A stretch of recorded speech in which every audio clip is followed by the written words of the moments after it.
Hello and welcome to this week's episode of the $1 Billion Movie Club. This is the show where we talk about movies. Those movies, what do? They made a lot of money. And what happens? Then we go, we should have made some dinosaurs instead. And then we say, that's something I'll put my money in. Well, Pam, there's the money going at the screen. What was that sound effect again? Well, Pam. Wow. Ladies and gentlemen, that was not a sound effect placed through post-editing or post-production. There you go. There you go. That is all 100% from this human being. What is your name? Pawan Mehta. Pawan, how are you doing? What is your name? My name? Yes. Christian Masinson. Crazy. Christian Masinson. Remember that name. I want to live forever. I want to learn how to fly. So, Miss Stinson, we're talking about a movie this week. We're talking about a film. It's got dinosaurs in it, I think. Oh, is it perhaps 2007's Meet the Robinsons? I do remember they had big head and little arms. And this one also has big head, little arms, but they don't say it. Oh, is it perhaps 2000's Disney film Dinosaurs? Or was it the 1990s ABC show Dinosaurs? Wow, there's so many dinosaurs in the world. Especially if it's perhaps a Jurassic World? Fallen Kingdom. Yes. Today we're talking about Jurassic World, Fallen Kingdom, directed by J.A. Bayona, released on June 27, 2018. God, that doesn't feel like 3 years ago, and yet it is. Oof. With a budget of $170 to $187 million, released in 4,475 theaters. It was the second widest released ever, behind Despicable Me 3. And if you remember last week, Avengers Infinity War did that with 4,474 theaters. Jurassic World, Fallen Kingdom, 4,475 theaters. One extra theater for that. They bribed that last theater to be like, fuck you, Avengers, we're better. They bribed them. That's the only explanation I could think of. The explanation. Very interesting to note. The weekend before this, Incredibles 2, a future topic in the $1 Billion Movie Club. Also, one can say next week. One could say next week. Also had a opening gross of over $100 million. And this was the first time it's ever happened since the year 2007. That was accomplished by Pirates at World's End and Shrek the Third. Everyone's favorite Shrek. Evan's favorite Shrek. Actually, I like At World's End. It's messier. I like it. I very much am a fan of World's End. Fran Drescher. I didn't know Fran Drescher's coming to the show. Fran, I love you on The Nanny. Well, I just love my outfits, and like they kept giving me new ones. So I was like, I guess I got to do more episodes. And you did. Jurassic World Fallen Kingdom would be number 1 for 2 weekends until it was dethroned by Ant-Man and the Wasp. But don't worry. We're not talking about that one. Well, that wasn't. You could worry about that if you wanted to. We don't know yet. We haven't moved forward in the timeline. However, do not worry. Here's a headline from Rebecca Rubin at Variety. From July 6th, 2018, Jurassic World Fallen Kingdom crossed the $1 billion worldwide. Did I say the $1 billion worldwide? Yes, you did. It's fascinating how you'll read something in front of you and your brain just says words. Because it says Jurassic World Fallen Kingdom crosses $1 billion worldwide. There's like a lot that could happen between your brain and your mouth. And sometimes, it's like a game of telephone within your own head. It is. Because it got to go through the eyes, the nose, the cheeks. And the most important sense for podcasts. What was it again, Miss Simpson? Seeing dead people. No. Did you already forget our promotional thing from last episode? It's your ears. Pawan. It's your ears. It's a new week. We have a new promo that you may or may not hear later on.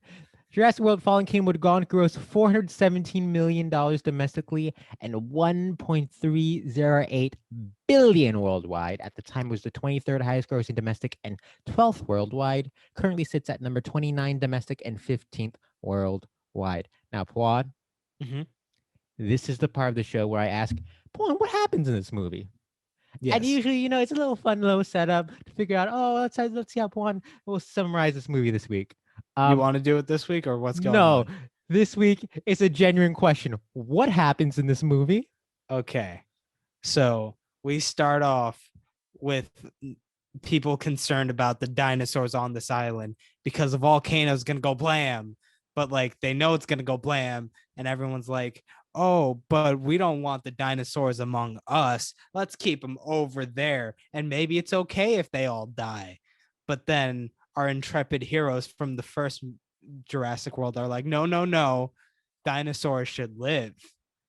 And then they team up with some not so good people who then kidnap the dinosaurs and then sell them off in the black market. But the heroes are like, no, no, no. The dinosaurs should roam free. And the dinosaurs eventually roam free. All right, Pawan, you take over now. And me a second, take a drink.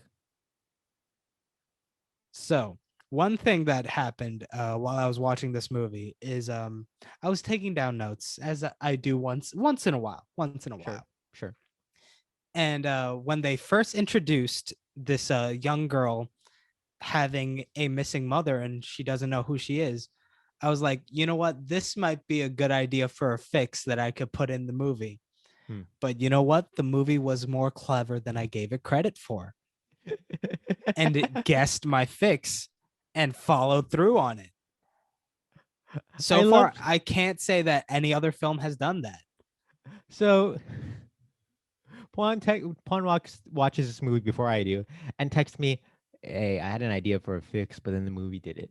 So I'm watching this movie, I'm like, what could have been Pawan's idea? And then the most ridiculous thing happens. I'm like, oh, this is it. This is it. Turns out they didn't just clone DNA of dinosaurs. No, no, no. They cloned the human and made the human again. Yeah. Amazing. I tried to figure out if you could do like a Gattaca type fix to it, but I couldn't figure that out. I got that's oh, okay, Pawan. I take it you didn't enjoy this movie? Did you enjoy this movie? I love this movie. Fuck. I loved it so much. This is gonna be a fascinating episode. Okay, you know how last week I was harping on like, oh, the spectacle isn't that great in Avengers Infinity War. It's all just shooting pow pow and like there's no novelty to it. This is the answer. This is the answer. All right. But the actions. All right. So this is my thing, right? Have you ever seen a Jurassic World or Park before the podcast began? I forget. No. I also never did. And to be honest, I was excited to finally watch Park, which great movie. Mm-hmm. Not so excited for the Two Worlds movies, just because of reputation. And I gotta say, both of these Jurassic World movies are two of the dumbest movies I've ever seen. It's amazing how stupid it is. That's not an insult. They're so ridiculous and out there. But I like the world. I do not like Fallen Kingdom. See, I'm on the exact opposite end because I felt like World was retreading on Jurassic Park. They really went out there and they made choices with this movie, okay? And I respect that. Well, I have a question. Do either of us know what happens in Jurassic Park 2 or 3? No. Okay. Because the action's not my problem with this movie, right? I think some of it feels empty because I don't care about the characters. But there are some I'm like, this is incredible. I don't understand anyone's reasoning, and it felt like a lot of just let's connect the dots and mindless exposition. So crazy because also I was not a fan of the chemistry between our two leads in the previous movie. I thought it worked in this one. They don't say anything to each other at all this movie. What are you talking about? It's so empty. It starts off and they're broken up, which I'm like, I guess you want to break them up so they could build to the relationship or whatever. But there's never a moment where when like they rekindle their romance. Which I'm fine with. That's fine. Because it was so forced in the first one. I'm glad that they didn't just like throw in And the one I line would, here or there to be but cheeky. I would have been fine if it was like, okay, we're just platonic friends now. We moved past sexual tension and we respect each other as more than that, right? But then they have the kiss at the end. Did I'm like, they? oh yeah, they kiss. Did you miss that? I was too focused on dinosaurs being You know, free. you know when they're like in that glass enclosure? What? Behind the glass. Inclation. Yes. And then the dinosaur, the lights turn on, the dinosaurs attack, the girl runs away, and it like kind of impales Bryce Dallas Howard's leg. She's like, he's like, I can't leave you here. And she's like, no, go get her. And then she kisses him, or he kisses her. I think if you take out, You're just a hater. You're I just a think you take hater. out that kiss, it works a little better. To be fair, whenever anything like that happens in any movie, it usually feels forced for me. So I just move on. But he's like, I don't think any of the characters got anything to do in this movie, and that's what frustrated me. I genuinely don't know what you're talking about. So the movie starts, right? Mhm. Let's ignore all the random exposition, right? Let's just stick into the characters from World. The only two that come back are Bryce Dallas Howard and Chris Pratt, right? And I guess BD Wong, who's kind Yeah. of just a cameo in both. Um, and you start with Bryce Dallas Howard, and I'm like, oh yeah, she really is the protagonist, right? Because like Chris Pratt didn't have much of an arc in the first one, and he doesn't have anything in this one either. Owen's just kind of like a pompous asshole. Okay. Are you genuinely saying that you were looking for some character journey or arc in these movies? I get that in the Fast and Furious movies, which are equally as dumb. What character arc is in the Fast and Furious movies? They start with I family is important and end with family is important. Yes, but they convince other people that family's important. Uh Brian Brian has an evolution across the first few Fast and Furiouses. they convince Maisie that she isn't alone. Okay? I'm The sorry, dinosaurs aren't there to hurt her. talk, They could be friends. talking about repeating stuff. Why does it always have to be about the relationship with a child in these movies? It didn't feel as forced in this one as it did in the previous one. It really didn't. At least she's related to those kids in the previous one. I But say like, this one doesn't focus on the kid as much as as Jurassic World. if anything, the fact that that is less of like a character arc or flaw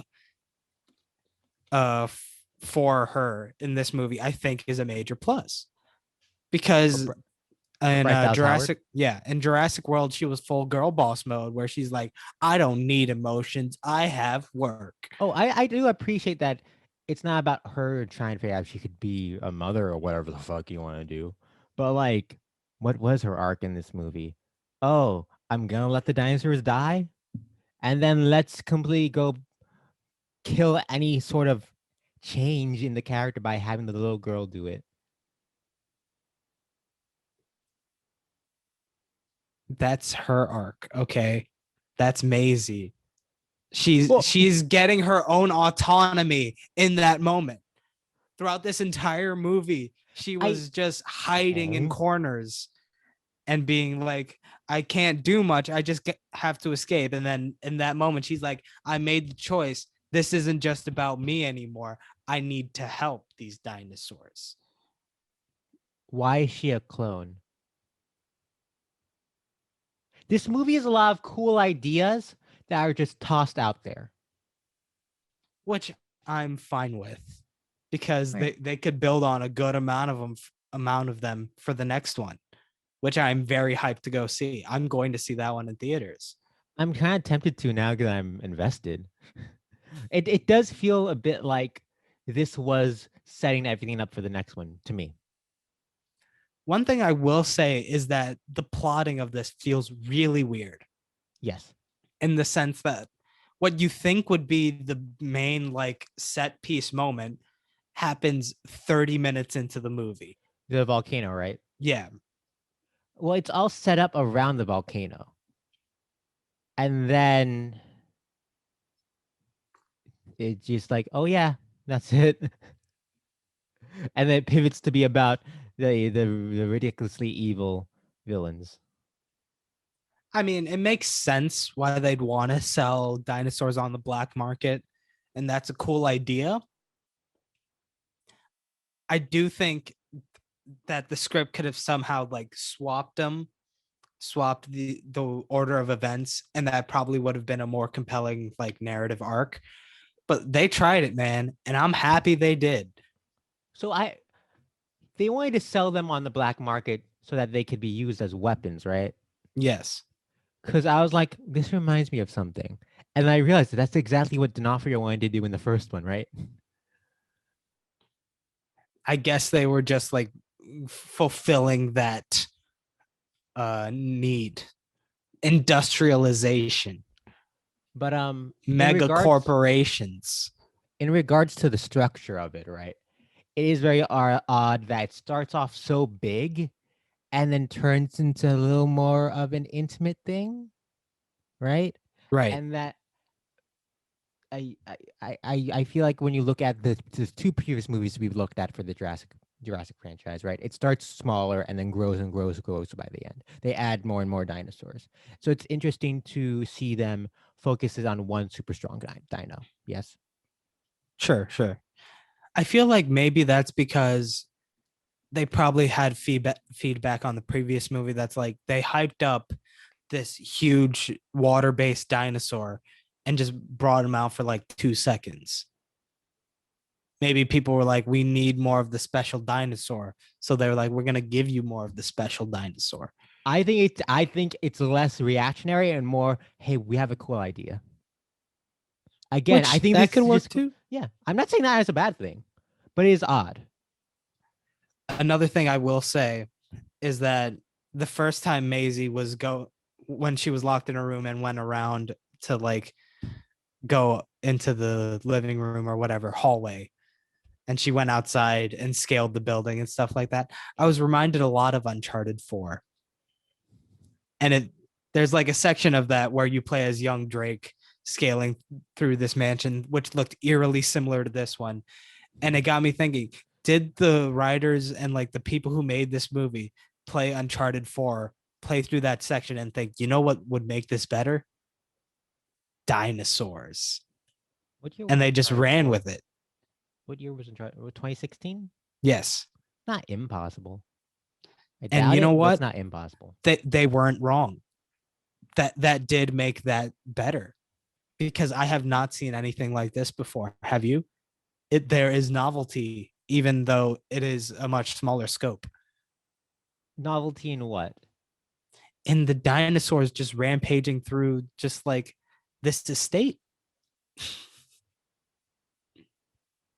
I guess you're saying that by focusing on a smaller location, it feels a little more novel rather than a large open field of sorts. Yeah. My problem with Mhm. that is that the estate felt like it never ended. There was always a new room or another room. I'm like, okay, this thing is ginormous, and I Well, don't have a sense of where this everything is the is. estate of someone who's able to afford a private island and make dinosaurs for that island and turn into a theme park. They have a lot of money. Yes, but I would have liked a little more establishment of where everything is in the house. And there was always like nine other basements. There was always another basement, and it just it. I like the idea of it being in a house. It felt as ginormous as Jurassic World to me. Now I do like the I don't know if enclosed I agree with spaces, that. but I just it. There's always another room to run into. There's you can always go on the roof. It never ended that house. I kind of like that too. You're telling me you've never had that like fantasy or whatever of like going into a house and just like exploring and there never being an end? No, that sounds like hell to me. Why? Never ending. Just like there's always more to see. You can go back and leave at any time, but there's so much there But then you would get in that. lost because you don't know where you are because it never ends. And then you're like, oh, also in theory, that's the Earth. That's just the Earth.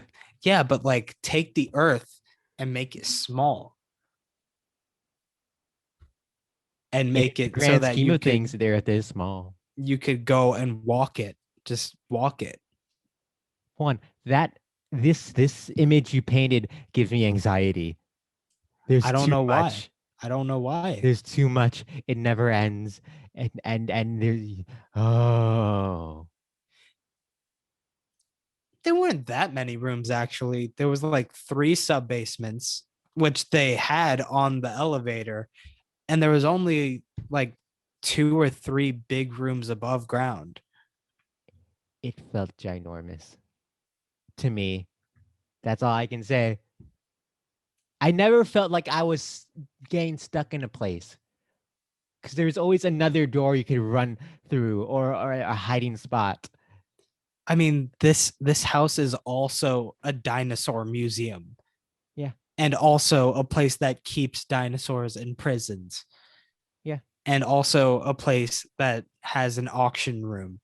So it makes sense. I think I think the scale works for this building. It It's not ridiculously huge, but there's the big rooms and like it encompasses like 3 or 4, you know, things that could be buildings in their own right, do they which is fine. do they keep the dinosaurs in in the house? Where do they keep the dinosaurs? It In was in the the basement. yeah. So why are the other parts of the house ginormous? What do you mean? I don't know. It felt uh it I felt get it. You like small houses. You want a house that a dinosaur can't fit in. yeah, And because you how know it can, what? you know if a dinosaur That's can't fit in, it's gonna destroy more of the house. if listen. If I had the choice, if I had the Oh. infinite monies, You're doing that cheat. You play The Sims, the Arizona, the infinite money cheat, and then you can buy anything you want in The Sims. I would have a house that a dinosaur could have fun in. That's the size and Hold scale of up, the house I hold up, want. hold up, hold on. A house that a dinosaur can fit in and have fun in are two different things. Both. You Because said have listen, fun in. So do you have okay, a house with like a lot of goats? Dinosaurs love goats, as we've learned from these movies. what I meant by have fun in is a place where a dinosaur can run around, not feel trapped in a small space. Because dinosaurs aren't meant to be trapped. Are you They're sure supposed to dinosaurs? roam free. Are you sure all dinosaurs want to run around? Or about a brachiosaurus or a triceratops? That's the thing. If it's big enough, they could also just hang out in a space. That's up to them. I'm all about free range dinosaurs. All Did they right. not save any long necks? The brachiosauruses? I believe those are That was such a brachiosauruses. sad moment. I I do like really that moment. felt that. I I do really like that felt moment. that when they were leaving the island and there was that one brachiosaurus just encompassed in smoke. It's a very And nice then moment. it just and then And shouts falls. shout to I believe it's Giacchino. I keep saying it's Giacchino. Let me just double check. I believe it's I felt it. yeah, Michael Giacchino. Wonderful music in that scene. I And felt let's it. shouts to Oscar Farah for the who shot this film. Very nice scene. Um, I will say, as wonderful as that moment is, you also have something that just irks me about that scene. What? So, and before I forget, I like the cast in it. I think the cast is a very good job. I just think the script is trying to get to a point, and so is just jumping over everything hoop and going through hoops to get to it. So Bryce Dallas Howard, Chris Pratt, and Justice Smith. Is it Justice Smith? Yeah. The dude from Detective Pikachu. He's wonderful. Uh, they're in this car, and they're like, "All right, let's get on this boat." Everyone else is on the boat. The boat is leaving, but let's try to get on this boat that's leaving. And for some reason, the back door of the boat is open, even though everyone's on this boat already. But okay. And then so they drive off to get onto it. They land on the boat, and no one goes, "Whoa, a car just landed in the boat. Where did you come from?" Or no one went, "Oh, did we leave someone? Who are you?" No, they just somehow jump. They don't even sneak. They jump onto the boat, and no one questions it. And then as the boat drives off, no one closes the door, which allows for the cool shot. But like, why is Again, the it door very still much open? reminded me of Uncharted. In this case, Uncharted 3, where you're on the plane and then the plane's open and you got to climb it as it's going through the sky. But didn't like someone chose to open the door in the plane in Uncharted, right? It's been a while since I played that game. It was exploded. Okay, so there's a reasoning for the door to be open. Why is the door to this boat open? This just feels like a nitpick. You could just say, "Oh, the boat I couldn't close the door till there was enough space for it to do so." It is a nitpick about the reality of the scene, the reality of this world. Because when they're in the boat and they have that scene where they're like taking the blood from the dinosaur, right? They're loud as fuck. And a dude passes by, notices the door is open and closes it. So there are people nearby, and they are screaming. There's banging. Bryce Dallas Howard jumps on the roof of the truck and yells at Chris Pratt, and no one notices this. There, are you forgetting? There's dinosaurs on this boat. Yes, Even if they're all like tranked or whatever, they are going to move around and cause a ruckus. but Chris Pratt and Bryce Dallas Howard are yelling as if they're not hiding. And so I lose the tension of the scene because they don't give a fuck about being quiet. There's no more sneaking around. If they're trying to be quiet, that's another layer to the madness that is going on. This movie felt like it was just following video game logic, and I was there with it. Where, in terms of stuff like that, they were in the hidden space already. So they were already out of sight of the thing, of the people. And Yes. the dinosaur was moving around, causing a ruckus by itself. So whatever extra noise, if it's muffled by whatever they're in, they can't hear it as speech. They hear it as like groans from dinosaurs. But video games can do that because they have to manipulate the reality to fit the gameplay elements. So it's not too frustrating for the player. The groans of the dinosaurs. The dinosaur is fucking loud. It wasn't just going, it was like banging around and chomping at shit. Yes. And that covers their speech. They're really fucking loud. And a dude was nearby. A dude was They were nearby because he still in saw a the door. steel. They were in a steel tanker. I don't know how is this breaking your have you ever been in a steel tanker No. that only has one way out Come and on, I like said a no little already. bit? It muffles the shit out of your speech But to the even when they're point where outside they of the would truck, only hear it as like even when even roars, when they're outside of the which truck, is they're dinosaur yelling. sounds. Those Even are when dinosaur sounds. even when they're outside of the truck, they're yelling. Again, there's a lot of loud noises A around. dude was walking There's by and closed the door. dinosaurs. I This feels like a ridiculous. I'm I not with you on this I one. found this movie jumped through so many hoops and ignored a lot of basic logic to get to where it wants. You know what? You could say that in the grand scheme of things. Definitely not about that scene. I was so annoyed with that Definitely scene. not. I was so annoyed with that scene. That Also, definitely feels like one of those fucking cinema sins. Dings. Which no, also, no. also, fuck Owen. And this isn't against Chris Pratt, who I think does fine in the role, but he's such an asshole in this movie. I mean, And he was an asshole in the first movie. If anything, I think he's slightly less of an asshole in this one. because he doesn't say anything in this movie, but he has that one line. Where did I wrote it down when she goes to tell him to be careful, and he goes, "Remember, you're the one who brought me here." And these two kiss at the end. What? Again, that just feels like it matches with his like bullshit, like male bravado that carried over from the first movie, except there was a lot less in this one, which Why are I'm we all fo- here for. Why is this the main role though? You know what? Let's put it this way. One of the main reasons why I like this movie more than the previous one is because the characters were less. I hated the characters so much in the first one. The 'Cause they fact were that there's nothing. less of them in this They were one, nothing. I like this more. But people just watch this for the dinosaurs, then, huh? Why not? You literally said in the previous movie for Infinity War, which was mostly spectacle, that's like you go for the epic moments. Yeah, but there's a build to the moments. Whoa, there was a yelling in my house. Did you hear that? No. Someone shouted something. I don't know what they said. I do not know what they said. So it'll be a mystery. Okay.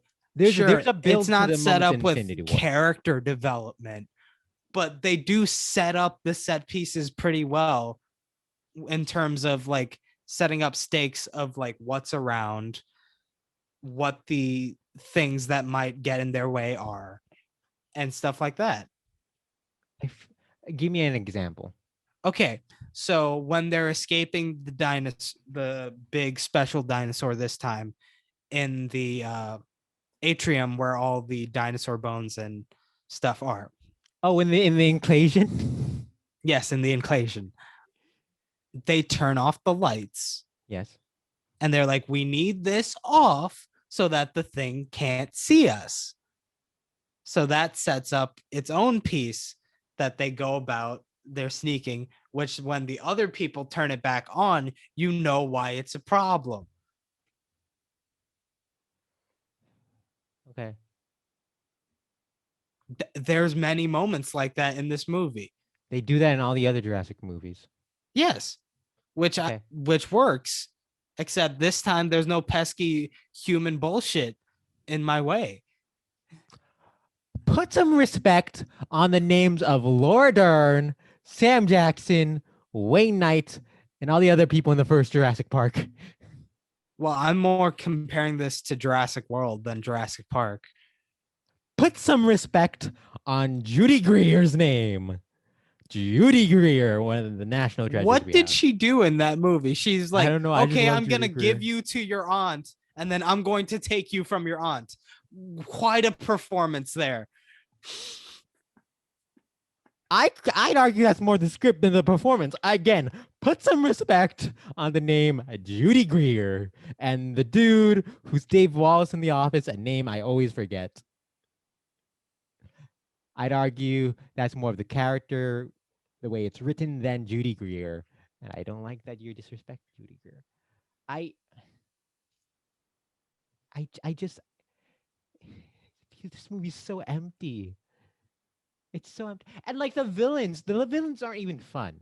D'Onofrio was playing it, hamming it up, going to the max in Jurassic World. And in this one, they're just like, oh, I'm evil. I'm evil. Ho, ho, ho.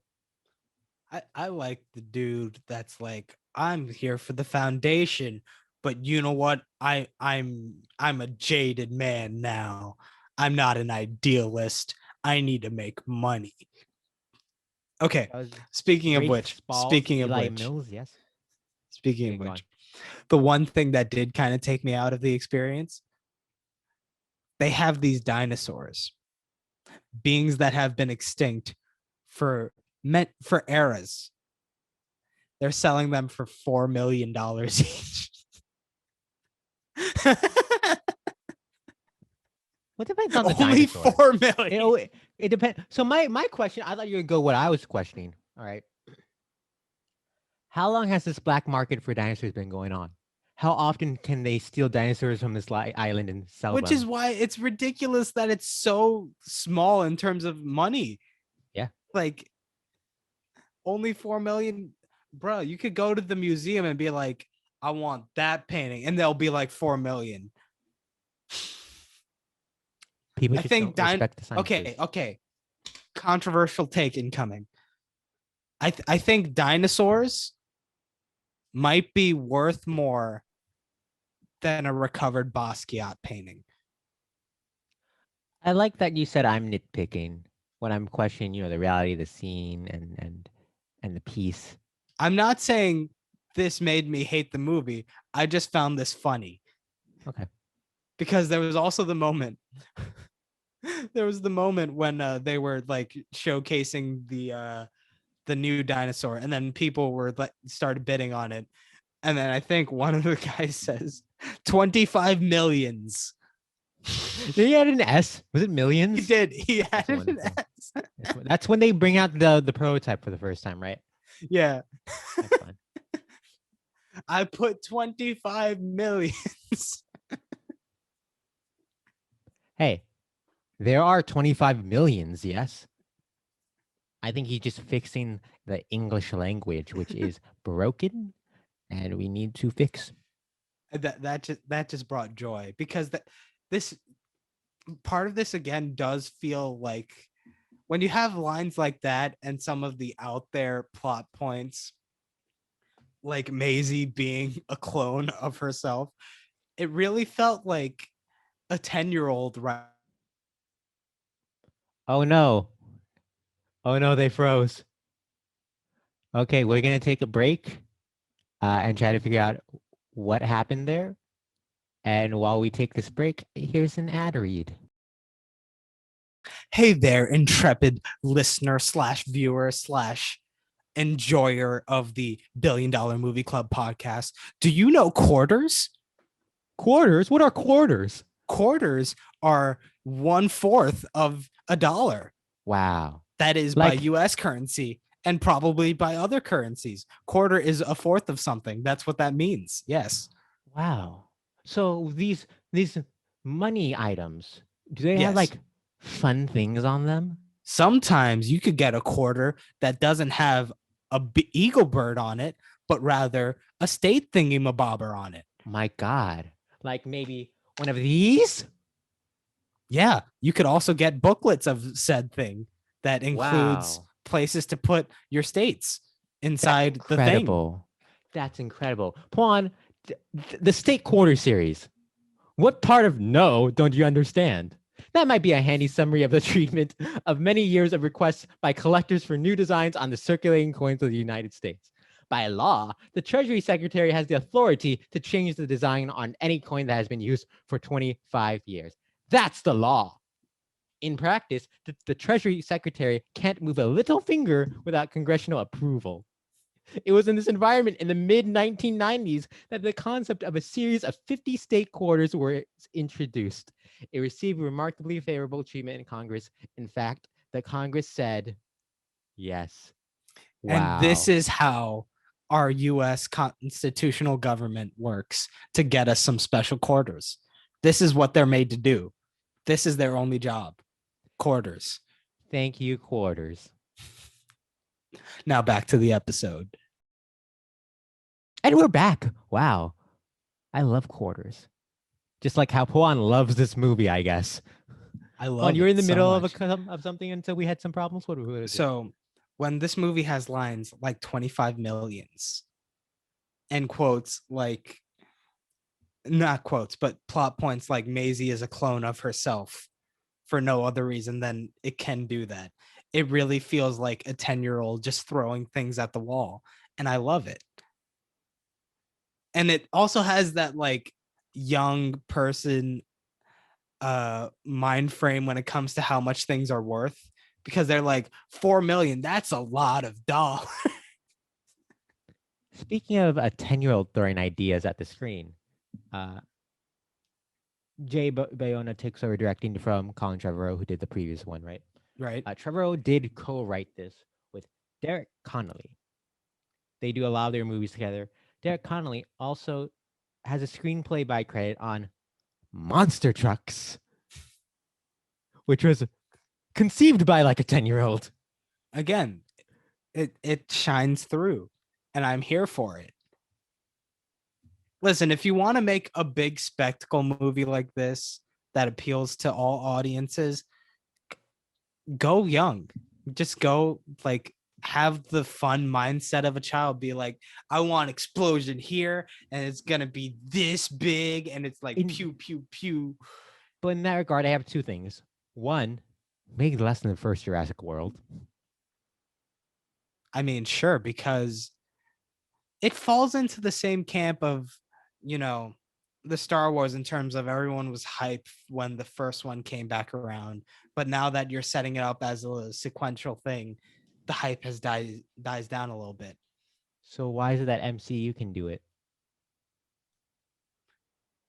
They didn't do that for their side movies until like phase 3, What do you mean? phase 2. Like they did Iron it Man for 2 the made more than one. Iron Man 3 made more than 1 and 2. Thor 2 made more than one. Thor 3 made more than both of them, etc., etc. Avengers 2 sure went down, but then Infinity War made more than the first two, and Endgame made more than all three. So okay, fine. They what weren't ready for it. no, They no, weren't but serious, ready. what allows that franchise to grow when even like Fast and Furious has hit its high point? 7 was the highest grossing. 8 made incredible money worldwide, but domestically went down. And sure, there's a pandemic, but even without the pandemic, I think 9 would be lower than 8. So what is different? And I noticed in this one, right? We're watching this movie. I'm like, this is a dark movie. Not even like tone or subject matter, just like the colors. It's at night, and in the previous movies, you're outside. It's in the broad daylight. You get to see all these dinosaurs. Even just like the grass is this wonderful bright green, and this is just so dour and Okay, it's not even. I didn't find this one as fun. There were Jurassic thrills. Park was definitely a lot brighter than World. World felt a little like too desaturated for me. I found in the Like the morning. color palette of this and that are pretty much the same, it feels like. I okay. Yes, they don't Maybe really this one use just skyboxes in this one. maybe this one just has more night sequences.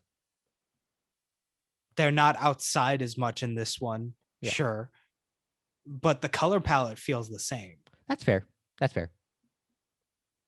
Um, I do want to talk about the opening, the cold open, right? Which is literally just there to set up that the water dinosaur's out. Oh yeah, they didn't really even touch on that afterwards. No, it at the very end you see it eat people. That's it.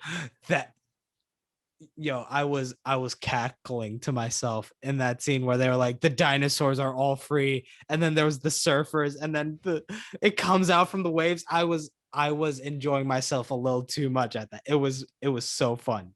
I have a question for you Mhm. because this movie begins, and I'm sitting there and I'm trying to do a little recap for myself, like what happens in Jurassic World, and I realize I don't remember most of it. Does Jurassic World open with like a dinosaur attack, or is like a Yes, tease? it The opens full-on with an attack. attack. Yes. Okay, because I remember Park has the tease and not full-on attack. Okay, interesting. So that affects it. Because I do think this movie is more right off the bat, full-on action. Which I also really enjoyed the way they had that false sense of security in that first Oh, attack, and then it just comes up, it's just numb.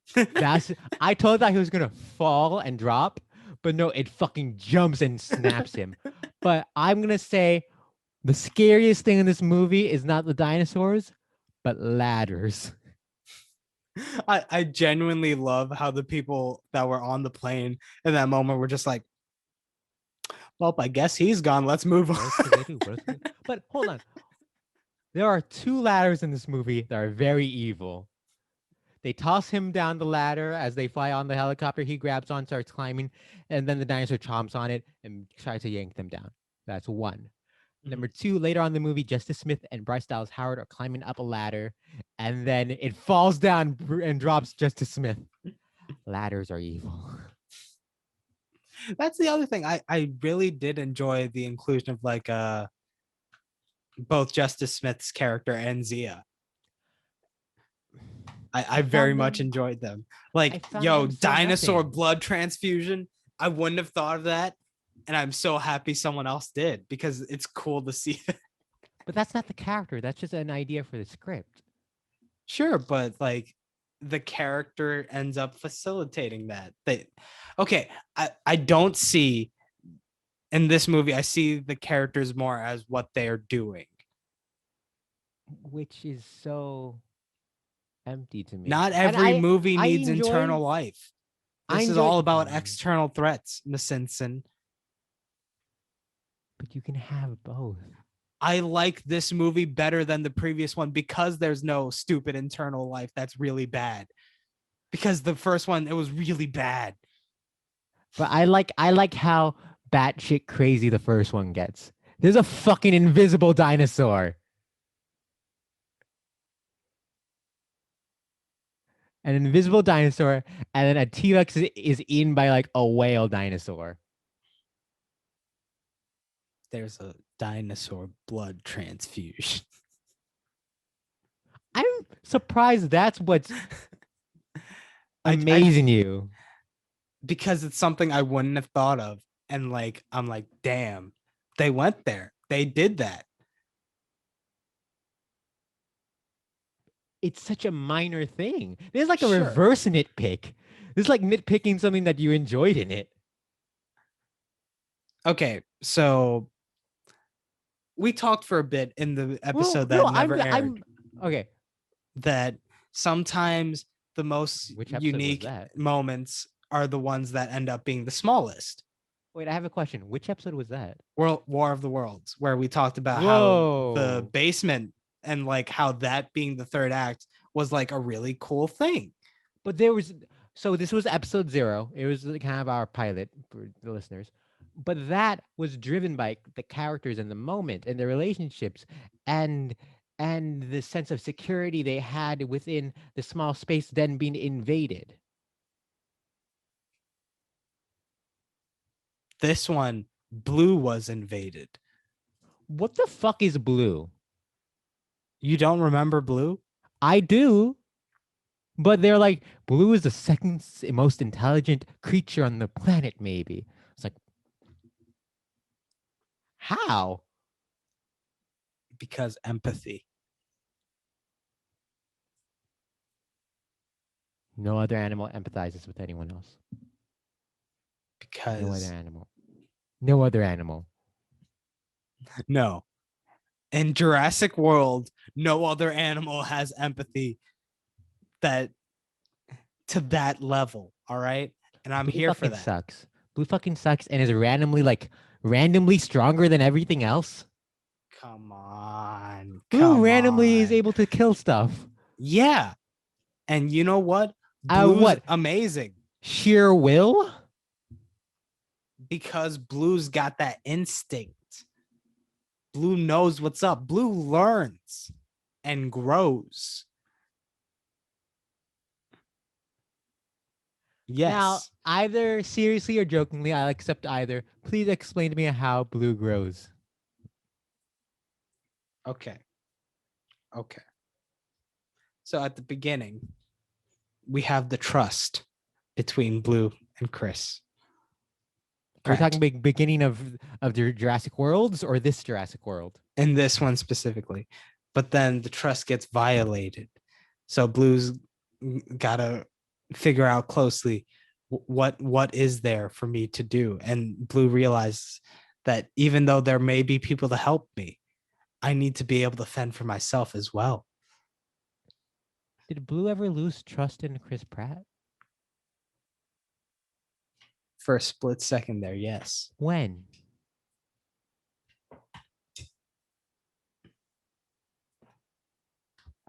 Okay. I would say that there was no moment to prove it, but it was there. That's such a fascinating defense for any piece of art you can make. I feel like that's the only logic that could be there for the character development in Marvel movies because everything happens off screen. So you can't prove it, What but it's happens off there. screen? What happens off screen? Other than like Wanda and Vision, which we go through every week when we get to an MCU movie. It feels like every time Tony ends up going, Tony shows inklings of getting better. And then at the beginning of the next movie, he's like, I'm back where I was.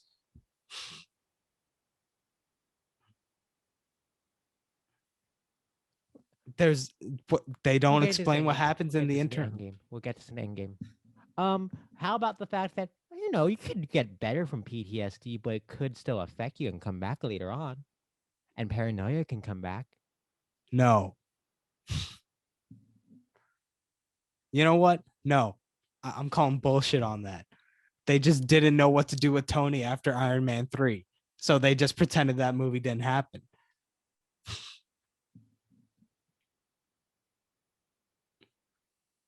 You're telling me that they really thought through what happened in Ultron for each of the characters with where they came from and where they were going. Oh, hold up. Now I can remember my Ultron. So much bullshit happens in Ultron. Because we all know Ultron was the setup movie, right? Also, like Hulk and Black Widow. Where did that come from? Yeah, we call that out every week when we get to those movies. It was there's it's well they first meet. She's the one who goes to recruit him, and she's a little softer than the rest of them. Bless you. She's softer than all the other Shield agents, and so that empathy that we mentioned is there. And then later on, when he's about to turn, she's like, "Hey Hulk, don't turn, don't turn." And then there's also the stuff with like Rhodey that who keeps showing up and Rhodey's screaming not a out. character. And that's the thing. In this movie, there are no characters. There No are one cares about events. Rhodey. No one cares about Rhodey. In this Okay, movie, there are no characters. There are events. so And I'm here so for the so events. Rhodey not being a character is a con for the MCU, but the lack of any characters in this movie is a plus for this movie. Because this movie isn't built on characters, it's built on crazy idea events, which I'm here for. But there's nothing piecing them together. I wouldn't That's mind. I fine. wouldn't mind a collection of short films about dinosaurs attacking. But then you won't make money off of that. Why? Okay. What was the last anthology film that made $1 billion? What was the last anthology film made? Movie 43? I don't think people are here for anthology films like that. Why not? Why can't we try? Anthology TV shows have had a resurgence in the last decade. You would think someone would try an anthology movie.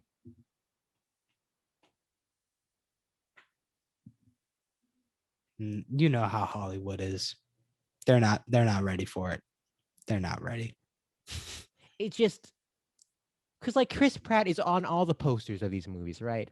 And first off, Bryce Dallas Howard is the closest any character gets to an arc in these movies. She's a protagonist. I'm sorry, we don't need Chris Pratt. Second, at least he's like charming in the Guardians movies, or even his naivete in the Lego movies is adorable. But here, it's just you have this asshole you're supposed to root for.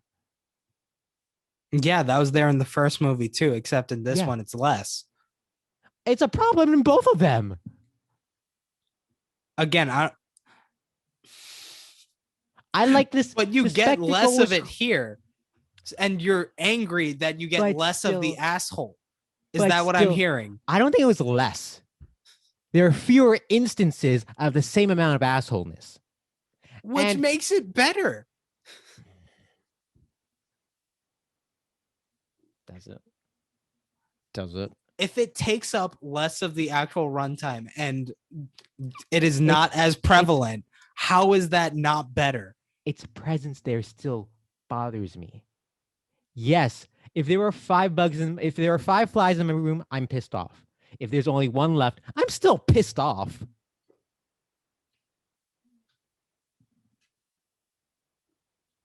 I don't think that's the same thing. All right. But yeah, I don't need Chris Pratt in this movie because he does nothing, and he's on all the posters. Like, why? Because he's a big name, He bigger than wasn't. Bryce Dallas Howard. He wasn't when they cast him in this movie. They wasn't. He wasn't when they were first promoting Jurassic World. Guardians came out 2014 in August. That would have been around when Jurassic World's promo probably I started. think that was when they were really pushing him as a big star in that moment. So But they were banking on him growing bigger and bigger. why can't we bank on Bryce Dallas Howard? Because that's not how it works. You know, okay, ideally, sure, but nah, that's not what was happening. Also, I feel like they take any opportunity they can to make Claire the butt of the joke. How? Her when she goes to jump on the dinosaur, they have like it's like, oh, you're gonna have to jump on the dinosaur, and then she does. She's like, not too rough, and like I don't know, they make her like look the idiot when they wake up and her hands like on his chest. And he looks at her like, oh yeah, she wants it. Like, hey. And then like whenever they're like, oh, you don't know how to handle dinosaurs and do action because you're a boss lady. I'm like, I don't like that. I don't like that. Again, that just feels very surface level, as opposed to, say, again, what happened in Age of Ultron, where oops, Black Widow lady falls and tits in I don't like that Bruce either. Banner's face. We both called that out as well. I'm fine with a hand fall. Okay, falls happening and then you are in a like uncomfortable situation. I get, and I'm fine with, as long as it's also not heavily sexualized, which you But don't get in this one. she's always the weaker one of the two. And Why does she have to be the weaker one of the two? If you're I throwing mean, out rules, right? Why can't she get badass moments?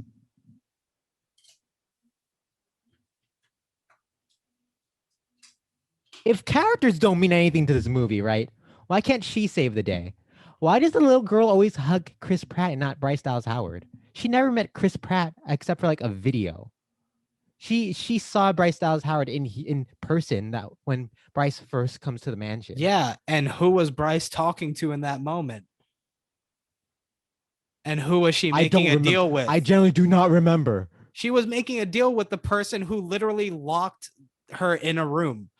Was she always afraid of him? Because she wanted to talk to him in the beginning. Yeah, Remember? about the dinosaurs and like what's happening with the dinosaurs. Was that what she? I don't remember why she. That's what she was asking about. And then she finds out, oh, he's doing something evil with the dinosaurs. Yeah. I shouldn't trust him. Yeah, that's something she realizes is mid movie. Yeah, and that's before she reunites. She meets up with Bryce Dallas Howard and Chris Pratt again. And at this point, she knows that Bryce Dallas Howard has worked with the man who kidnapped dinosaurs. And all she knows of Chris Pratt is the video where he was nice to Blue. If you want to go into that, no, it totally matches. The film does not present that at all. Yes, it does. No, it isn't. The film doesn't have a second when she's like cowering away from Bryce Dallas Howard. That's literally the moment where she decides to hug Chris Pratt and be like, I trust you instead of her. Yes. I think you're adding an explanation built off of evidence. I appreciate the evidence, but you're pulling this out of your ass to explain her hugging Chris Pratt. Because it'd be one moment if like Bryce Dallas Howard offered to hug her and she's like, no, and then runs to Chris Pratt. But no, she just runs to Chris Pratt like twice in the movie. I think it makes sense. It fits with her character in those moments. What is her character? A plucky kid? A plucky kid? Ted Levine is in this. Best known as Buffalo Bill in Sons of the Lambs. He's in Monk. You know Ted Levine was in Monk. He's in this. He is all right with what he's given. Which one was he? He's the dude who collects the teeth, who's like, I'm Oh. evil, and that's his thing in the entire movie. I thought he was fun. He's fine with what he's given. He was fun. He was cartoonishly evil in a way that was fun. But I didn't. It's not as over the top as D'Onofrio was. I don't remember him being that much Okay. like more villain than that much more campy as you are portraying. Shout outs to James Cromwell. I believe. Yeah, that's right. We would know James Cromwell from his recent appearances on Succession. He's Logan's brother in Succession. He's in a number of films. He's in Spider-Man 3. Do we remember him in Spider-Man 3?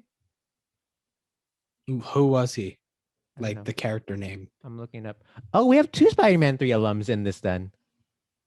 Because Bryce Dallas Howard. Oh yeah. I was thinking, was Bryce Dallas Howard in Grinch? How the Grinch Stole Christmas? That sounds familiar, but I don't know. Like I can't tell you who she was. She would have been, well, it would have been like a baby, bless you, baby Bryce Dallas Howard, and that would mean she didn't be in 2 of our bonus episodes. James Cromwell, Captain George Stacy. He was her dad in that movie. Ah, yes. He's fine. He's solid in this movie. I was unaware of a lot of stuff for this actor. Let me find their name. Geraldine Chaplin plays Iris. Iris is the housekeeper / nanny, right? Sure. I was unaware. She's the daughter of Charlie Chaplin. And she herself has an illustrious film career, including like Dr. Zhivago, Nashville, the movie Chaplin itself. And then she's in all of J.A. Bayona's movies. Have you seen any of J.A. Bayona's other movies? No, I didn't know he had his own big history. I was unaware that these are the ones he directed. His 2 movies before this were A Monster Calls and The Impossible. And I'm not familiar with what The Orphanage is. Oh, that's a horror movie, I think. Yes. But yeah, quite the pedigree. And I think he does a great job. My favorite scene in this movie is one of my favorite scenes we've had in the podcast, actually. And I think if I cared about the characters, it'd be really great. But there's that awesome scene. Volcano finally erupts, and then it's Chris Pratt, Bryce Dallas Howard, and Justice Smith, and they find this gyrosphere that was seen out from the first one. And then so Bryce and Justice get in this sphere, and it falls down the cliff, and they're trying to break out of the sphere. And it appears to be like this. I don't know if it actually is or it's just the movie magic, but it appears to be like this one shot of them, and it spins around the sphere as they try to figure out how to break out, and the Chris Pratt comes in and out. I just thought that's a really well executed scene and great tension. Just basic, like, trying to get out of water so you don't drown. I really enjoyed that scene. That was my highlight of this movie.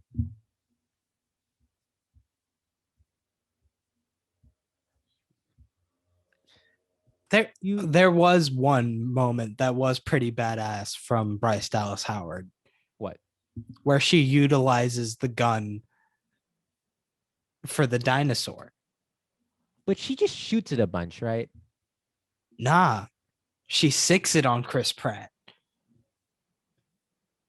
And I didn't understand the point of that. That's why I forgot about this point. Can you explain what was the point in that? So it moves forward? So the thing was that the dinosaur, when it was stepping on the glass, it was breaking through. So the whole point was to try to get the dinosaur to just ram directly so that it would fall down. I appreciate that more now. I did not get that in the moment, but I appreciate that. Again, set up payoff for the set pieces. And also, I feel like you're saying there's no character to Maisie. No character to Maisie? Yeah. She's just a cute kid. She's she's if we're ranking the kids in the Jurassic movies we've seen, she's first or second.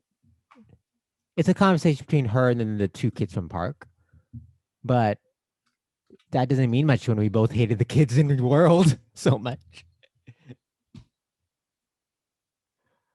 Yeah. This really feels like more her movie than the other characters. Who's the her you're speaking of? Maisie's, Sure. There is more which is focus why on she just gets to her. press the button at the end. But why?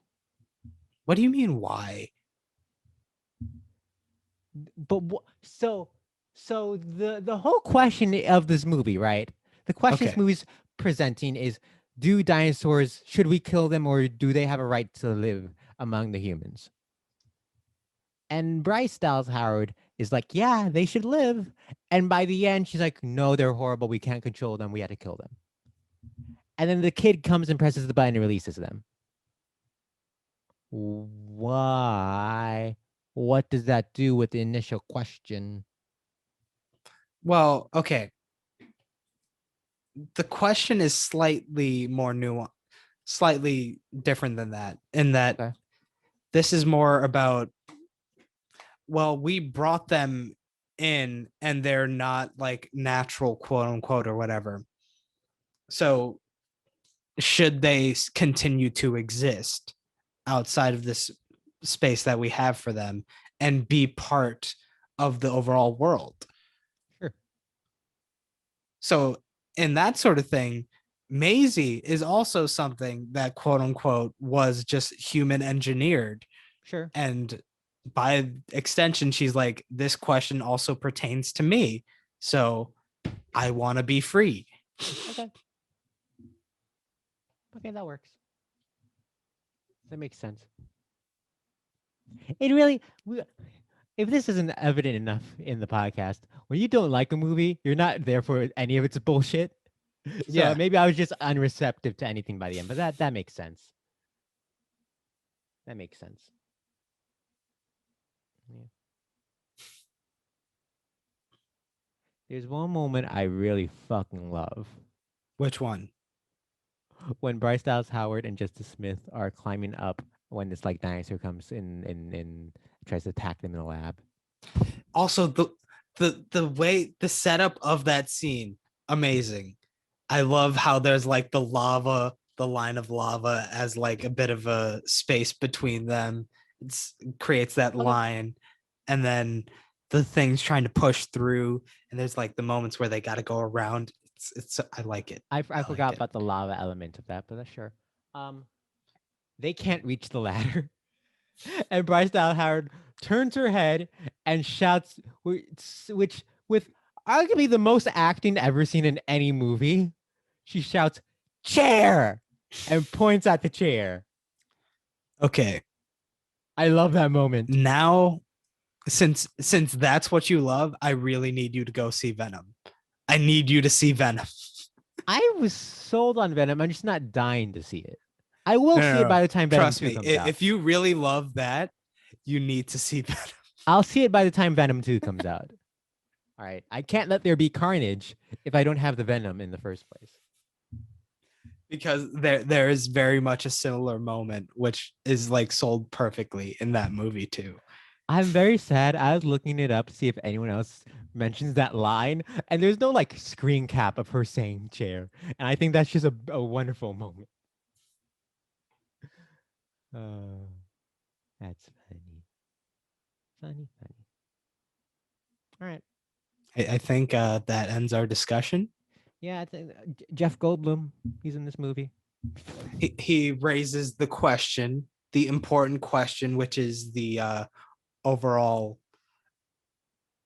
I'd say that's the core of the movie in a sense. Sure. I will say again, although I didn't enjoy this movie as a whole, obviously elements I enjoyed, including those involving a chair and or a ladder. I I'm I like where this franchise is for future installments. I think this is, we'll see what Dominion does. But this feels like it's their Age of Ultron. Just lots of setup, lots of setup. Let's get the pieces in line. We don't care how we get those pieces in line, but the pieces are there now, and let's see if they can build off that and make something great. I don't know. I feel like that's underselling it because I feel like this doesn't just throw things around in terms of like terrible ideas. It's good ideas. But they're just ideas and they're not fully fleshed out yet. Ultron had a bunch of ideas that weren't fleshed out because they were 9 million. Somehow, even when you have like a 2.5 hour movie, you can't fit 9 million ideas in it. And so in phase three, we saw I them don't fleshed out a little think bit more. now that I'm talking through it, I don't think it's as all over the place as that. Like how Oh I no, I don't just think so either. explained with the Maisie connection of how it ties into the main question and stuff like that. I think this is actually a little bit more focused than something Oh, like Age of Ultron. there's a comparison. It's not an exact replica. I do think this is a tighter movie than Ultron, and but I do think the point of this movie was to set up dinosaurs are now in the world, right? That was the goal of this movie. I And guess, now you have yeah. a lot of more avenues to explore. And that's not a bad thing to have. At least there's a plan for the franchise. That's all I'll say. That's all I'll say. That was our conversation on Jurassic World Fallen Kingdom. A nice, arousing conversation, I think. Lots of Yes. highs and lows for both of us. Roller coasters of emotions. Uh, but Not no film is perfect. no, no film is perfect. And No matter how much BD Wong, shout out to BD Wong, we're gonna talk about him a lot. He has fun in this movie. No amounts of BD Wong messing around with the DNA of stuff will make a movie perfect. oh yeah, speaking of which, I really like the idea that they were like, we need Blue's blood to, be able to like teach the other dinosaurs how to be obedient. And then she's like, oh yeah, it's mixed with Tyrannosaurus Rex blood now. Wait, So the blood transfusion comes back. Did you forget about that? The blood yes, that's transfusion why he wasn't just needed a the thing. blood. That's Yeah. why he needs. Again, the two Jurassic World movies are two of the dumbest movies I've ever seen. So she was like, Not a it's a complete petri insult. dish in there. So good luck getting the blood you need. I appreciate these movies just going full out crazy. Do I enjoy them? That's a different question, but I appreciate the balls out craziness of these movies. Wow. Yeah, because the main problem they were having with the prototype was that it wasn't like controllable yet. So they're like, it needs the mother blue to control. That's why they needed blue. Which again ties back into the whether or Was not that we why should they need? keep them caged and obedient. It all ties together, Miss Simpson. Well, let's Put fix this respect on movie. Fallen Kingdom. I just said I liked it better than Ultron. Is that not enough? Are you not entertained? So let's go into some tweaks, some Yeah. some cranks that we'd chink out, some hinges that we'd oil up, Who do you? if you will. Who's starting this week? I think you could start. All right, cool. All right, starting off. Who's the actor? Ted Levine, right? Mhm. He shoots Blue. Blue's tranquilized. Like, oh no, Blue's tranquilized. And Chris Pratt's like, no, what are you doing? Don't shoot Blue. Ted Levine shoots Chris Pratt. However, shoots him in the heart, thus killing Owen. Owen no longer in this franchise. Because there needs to be a weight to these movies. We have to know that the characters we're supposed to care about can die. I will say, these movies pull off characters you hate getting eaten by dinosaurs very well. It's always victorious and a fun moment. But you need to know that the main characters can die. So Owen's killed by a tranquilizing dart. All right. Next up, they're in the auction. They're auctioning off the dinosaurs. 25 And millions. yes, 25 millions. And as mentioned earlier, not too many returning characters from the first Jurassic World. Like Lauren Lapkus and Jake Johnson aren't back. D'Onofrio's not. Did they kill D'Onofrio at the end of Jurassic Park? I forget. Anyways, so we have Chris Pratt and Bryce Dallas Howard are back. I think we need the star, the true star of Jurassic World, back in the auction scene. So in the auction scene, countries are bidding on dinosaurs, and it's out over here. Countries? What did I say? You said countries are bidding. Aren't they all from different countries? Yeah, but they're not representative of country. Whoa, fine. It's just billionaires from all around the world that want dinosaurs. I thought they were representing the countries. No, I misunderstood. It turns out I misunderstood a lot of this. Out of nowhere, you see a hand shout out a number of money. It's Jimmy Fallon. Jimmy Fallon's back auctioning for dinosaurs. And the dude next to him's like, man, what are you doing in the auction? And Fallon's like, what? I want a dinosaur for a sketch. So that's another addition. Fallon's back in this movie. Next up, the prototype comes out. Prototype, a very scary dinosaur, not the scariest dinosaur that could ever be. You could always make a dinosaur scarier. How do we make this dinosaur scarier? How? Has his dinosaur hands, and when it opens his hands like this, kind of like throws them down, a ladder pops out. It's a ladder dinosaur, the scariest of dinosaurs. And another fix. They're at the auction. They're buying dinosaurs. This time, it's a silent auction. No one's actually saying the amount after Jimmy Fallon. Jimmy Fallon messed everything up. So from there, it becomes a silent auction. Everyone's raising their hands. That's not how silent auctions work. Turns out. Do you not know how silent auctions work? All right, I apologize. Maybe it's not a silent auction, but it's an auction that is silent. I'm referencing something else. Something else. Sure. But now I'm just asking. Do you know what a silent auction is? That's when they write the amount and then put it in the box and then. Okay. Yes. But I'm thinking of a scene from a film. All right. So the villain has a little assistant man. We didn't mention Rafe Spall is the villain. He has an assistant man played by Toby Jones. It's like he's running the auction. Toby Jones, a great actor. I enjoyed him very much in the Captain America movies. I didn't realize he's Dobby the house elf in the Harry Potter movies. That's cool. As great as he is, he's being replaced in this movie. He's being replaced by one of the great American treasures we have. Yes, not Judy Greer, a different American treasure, Bradley Whitford. Bradley Whitford, known for *Handmaid's Tale*. I first became aware with him with *Transparent*. *West Wing* he's in. Bradley, I think he's in *West Wing*. I may be wrong about that. Bradley Whitford ran an auction in another great piece of cinema in the 21st century. Yes, Get Out. These countries aren't bidding to own dinosaurs. They're bidding to put their brains inside the dinosaurs because that's what Bradley Whitford does. Bradley Whitford places people's brains in dinosaurs, and that's what this auction's for. Now, post-credit scene. Am I correct that the only post-credit scene was like the pterodactyls? Yes. Pterodactyls flying around. Okay. So, new post-credit scene.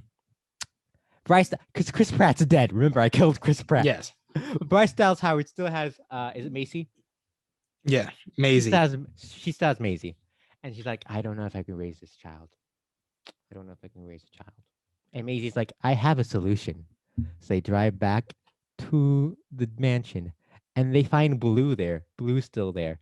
And Bradley Whitford's tools are still there. And they put Maisie's brain inside of Blue. And now Bryce Dallas Howard and Blue are going to team up for the future movies. There we go. I think I made this movie better. Okay. That was pretty good. Thank you. Now, Pawan, how do you think you can improve this movie? Okay. So we talked about how ridiculous it was that Maisie is a clone of herself and stuff like that. Sure. And, they say that there's the rule of 3 with movies where like you got to like set it up and then like have the reaffirmation and then the big one. And we also talked about how it's weird that the huge set piece is in the middle of the movie. So we know going into this movie, Hold you on, could clone can you finish dinosaurs. that thought? You said we talked about how weird it is that the set piece is in the middle of the movie. Yes. Oh, just how weird they are in the middle. Yes. Okay. I'm getting somewhere. I'm going somewhere with this. So we started with like, yes, we know going into this movie they've cloned dinosaurs. And then in the middle of this movie, we know, yes, they can clone humans. But then once our villain of the movie realizes that he's failed, he's like, I got one more Hail Mary in me. He presses a button. He has cloned the volcano. Mo.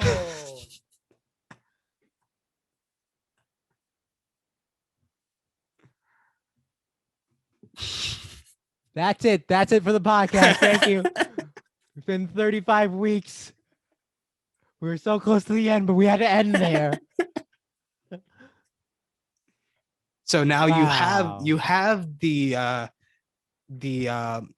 setup of what the ending of this movie currently is, but you heightened it by also bringing back the huge set piece from earlier and combining the two, Where bringing it is to this new apex. where is the second volcano?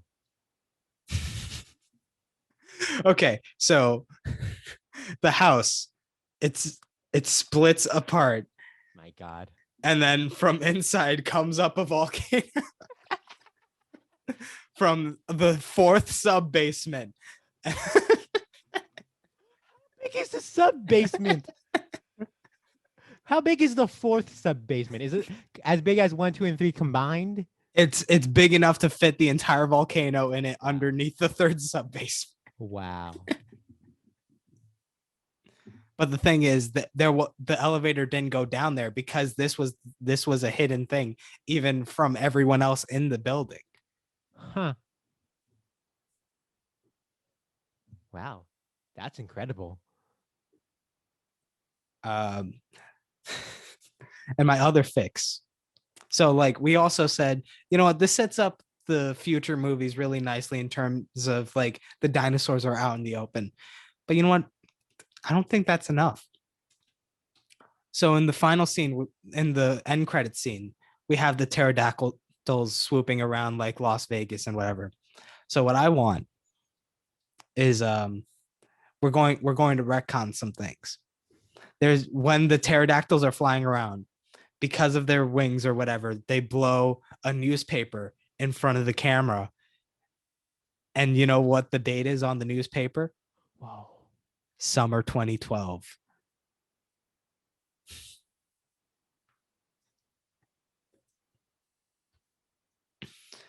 We thought in this movie they're only going to potentially kill off the dinosaurs. So in the next movie, you know what? Maybe it's a worldwide extinction. Is this in the same franchise as the film 2012? Or Yes. Okay. Wow.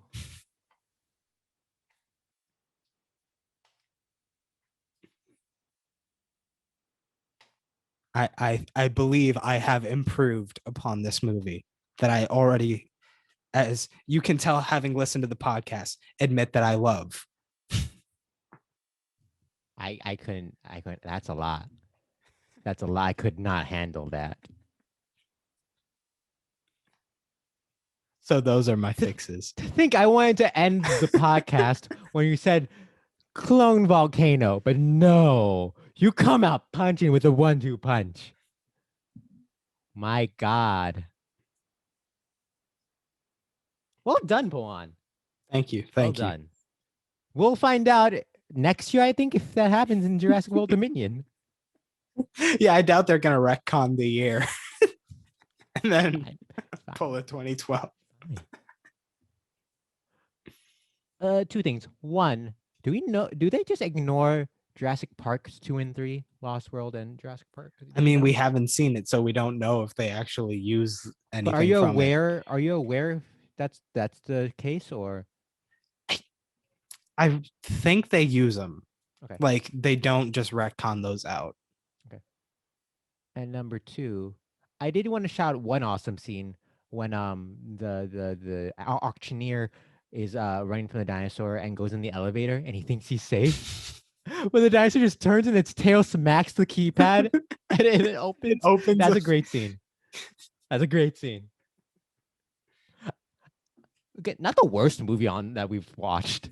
There's some moments of pure gold, and you will find out how much pure gold as we rank this movie with the other movies in the $1 billion movie club. All right, it's time to rank these movies. Sharing the screen. All right, Pawan. As we do, let's flip that coin. You could see this, right? Yes. Heads. Heads.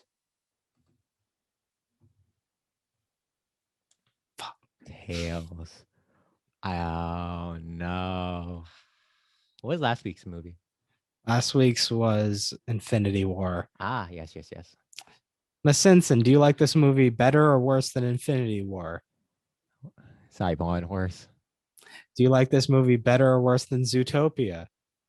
Do you like Worse. this movie better or worse than The Force Awakens? Do you like this movie better or worse than Jurassic World? Do you like this movie better or worse than The Hobbit and Unexpected Journey? You know what? I'll say better than The Hobbit. I don't like The Hobbit. So we don't even need the number generator 5,000. Well, no. We still do. We still do to make What do you sure it's mean? completely accurate.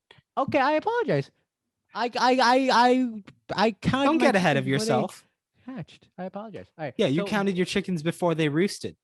the min of 23, right? Yeah. And the max of 23. Yep. All right. Only. Paul, I'm scared. What number will it be? I don't know. There's only one way to find out. You got to hit that button. I don't want to though, because then it will change everything. Let's see what happens. Oh my God, it's number 23.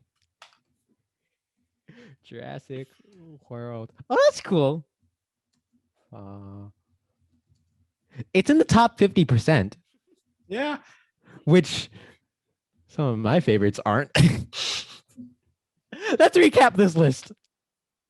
At number 47, we have Pirates of the Caribbean on Stranger Tides. At number 46, Alice in Wonderland. 45, Toy Story 3. 44, Avatar. 41, Transformers Dark of the Moon. 40, Avengers Age of Ultron. 39, Despicable Me 3. 38, Transformers Age of Extinction. 37, Pirates of the Caribbean Dead Man's Chest. 35, Captain America Civil War. 34, Star Wars Episode 1, The Phantom Menace. 33, The Dark Knight Rises. 32, The Dark Knight. 31, Marvel's The Avengers.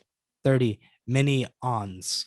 Number 28, The Hobbit, An Unexpected Journey. 27, Harry Potter and the Deathly Hall OWS Part 2. 26, Jurassic Park. Whoa! 26, Jurassic Park. 25, Iron Man 3. Wait, Iron Man 3 isn't in the top 50%? Nope. 24, Frozen. 23, Jurassic World Fallen Kingdom. 22, Jurassic World. Tied for 21, we have who directed that one? Andrew Stanton. Andrew Stanton's Finding Dory, Jordan Peele's Us, Mr. Raimi Man's Spider-Man 3, and Mr. Howard's Dr. Seuss's How the Grinch Stole Christmas. At number 20, Beauty and the Beast. Which one? The 2017 live action one with Emma Watson. Number 19, we have the first, Titanic.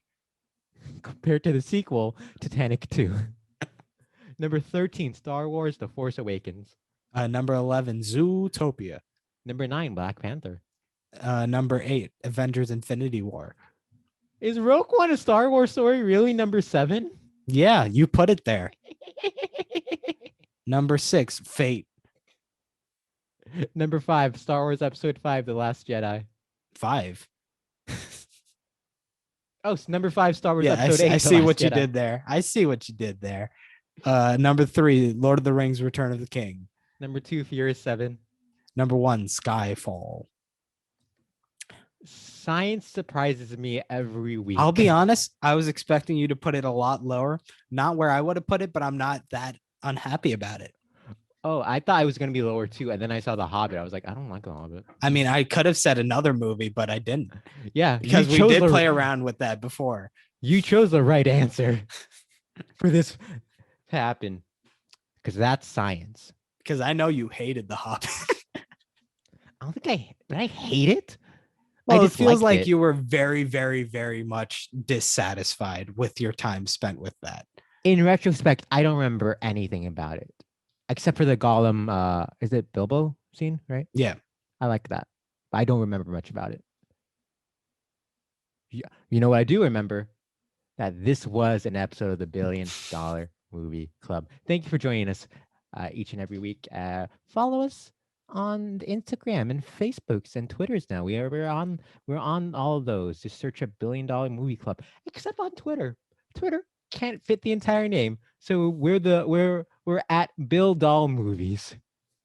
I love when you build the dolls. And make movies about them. You know, Chucky, Annabelle. Those dolls always get top billing. So expensive. That's why they don't make too many of those. Bratz. Bratz is based off. There's gonna be a Barbie movie. There's gonna be a Polly Pocket movie. Jinx. Who? It's like they just announced Lily Collins is gonna do that, right? Yeah. But who's Lena writing Dunham? Lena Dunham. I don't know if that's as weird as the Barbie movie that's currently being worked on by Noah Baumbach and Greta Gerwig. Odd pairing. Like us and subscribe on the Spotify's, the Apple Podcast, the Google Podcast, the YouTubes. Send us a comment, a like, an email on that electronic mail. Pawan, what is that email address? $1 billion movie club@gmail.com. Yes, it's Jamail. Shout outs as always to Max Lesmachio for the art that you saw at the beginning of this podcast and on all the arts where we need to post stuff. And I think see you that's about next it. week for Next week. Incredibles 2. It'll be a Incredibles fun 2. conversation. Oh, I don't like the sound of tone, but we'll see what happens next week on Incredibles 2. Remember to grab your chair. But quick question. Did it come with all the states or did you have to put it in yourself? No. Are you Huh? questioning my authenticity as a collector? Yes. Now, if you notice today, Juan's closet is slightly ajar. The doors are a little opened as if there's a secret, as if there's maybe a monster or two in there that go by the name of Sullivan and have the deep, booming voice of one John Goodman within that closet. Is James P. Sullivan in that closet? Is his name James P. Sullivan? The world will never know. The world will never know. It's that, the number of licks to get to the center of a Tootsie Pop. The two greatest questions, mysteries even, that the world will never solve.